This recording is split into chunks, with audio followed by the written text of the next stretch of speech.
I'm going to show you how to open your ICE Resin plunger.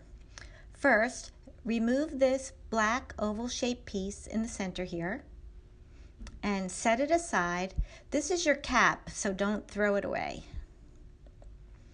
Next, with the tip facing away from your face, break off that top piece there, and you can discard this piece because you don't need it any longer.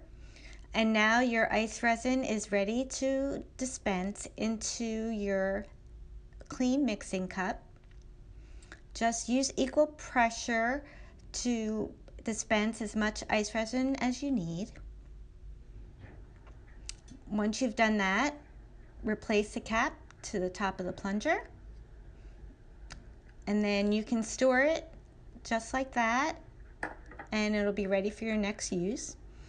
Then mix up your ICE resin gently for about 2 minutes, and then set it aside for another 5, and then you'll be ready to use it in your next project.